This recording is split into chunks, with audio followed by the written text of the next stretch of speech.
जगदम्बे मात की जय। श्री हरि ओम परमात्मने नमः। श्रीमद्वैपायन मुनि वेद व्यास प्रणीत महाभागवत देवी पुराण 32वां अध्याय। देवासुर संग्राम में देव सेनापति कार्तिकेय तथा तारकासुर का भीषण युद्ध। श्री महादेव जी बोले, तुरही के निनाद, भेरी और नगाड़ों की ध्वनियों, दोनों ओर की सेनाओं के चतुर्दिक सिंह नादों तथा रथ की धुरी के भयंकर घोष से पृथ्वी तथा आकाश का अंतराल व्याप्त हो गया। पृथ्वी भी कांपने लगी। इसके बाद युद्ध आरंभ हो गया। इसी बीच ब्रह्मा जी सभी महर्षियों के साथ एक दिव्य रथ में बैठकर देवताओं और दानवों के परस्पर मारकाट वाले घोर कोलाहल पूर्ण तथा रोमांचकारी युद्ध को देखने के लिए आकाश में उपस्थित हुए। इंद्र ने अपने वज्र चलाकर उस युद्ध में महाबल एवं पराक्रम से युक्त हजारों दैत्यों का संहार किया। उसी प्रकार वरुण ने भी क्रोधपूर्वक अपने पाश से श्रेष्ठ असुरों को बांधकर अपने अस्त्र से प्रहार कर उन्हें यमपुरी भेज दिया। अन्य सभी देवताओं ने भी अनेक प्रकार के बाण चलाकर युद्ध भूमि में दैत्यराज तारकासुर के अनेक सैनिकों को मार गिराया। कार्तिकेय जी ने भी युद्ध भूमि में दुष्टात्मा तारकासुर से युद्ध करके अनेक महाबली तथा पराक्रमी दैत्यों का संहार किया।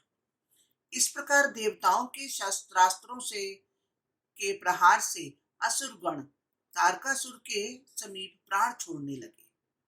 वहां की युद्ध भूमि मरे हुए असुरों, हाथी घोड़ों और टूटे हुए रथों से भरकर अगम्य हो गई।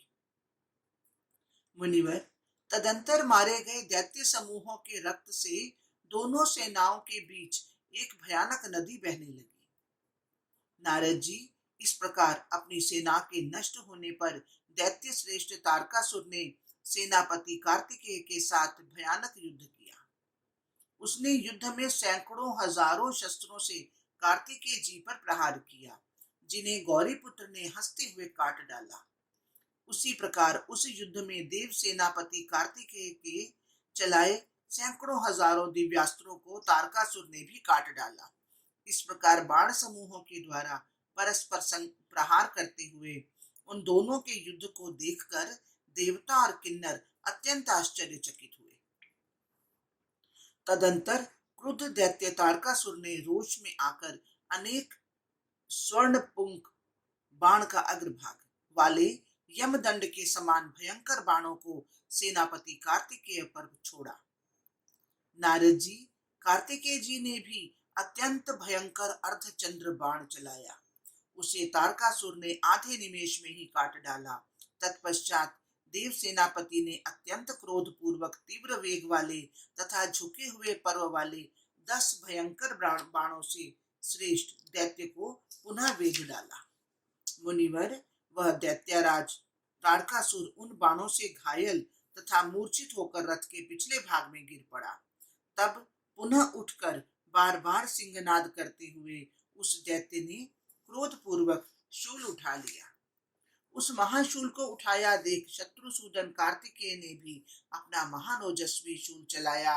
उस शूल से दैत्य तारकासुर के हाथ में स्थित शूल तत्क्षण ही भस्मीभूत हो गया। यह एक आश्चर्यजनक सी बात हुई।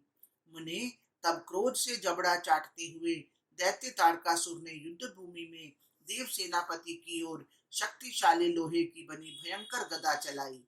देव सेनापति ने उस भयंकर गदा को अपनी गदा से सहसा ही तोड़कर उसके हाथ से गिरा दिया और उसके हाथों पर प्रहार भी किया।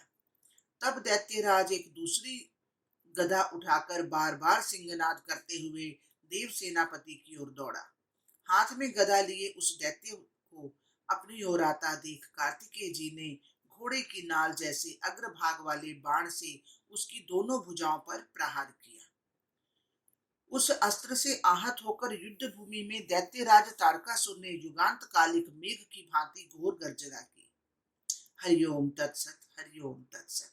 इस प्रकार श्री महाभागवत महापुराण के अंतर्गत श्री महादेव नारद संवाद में कार्तिकेय तारकासुर संग्राम वर्णन नामक 32वां अध्याय पूर्ण हुआ। हरिओम तत्सत, हरिओम तत्सत।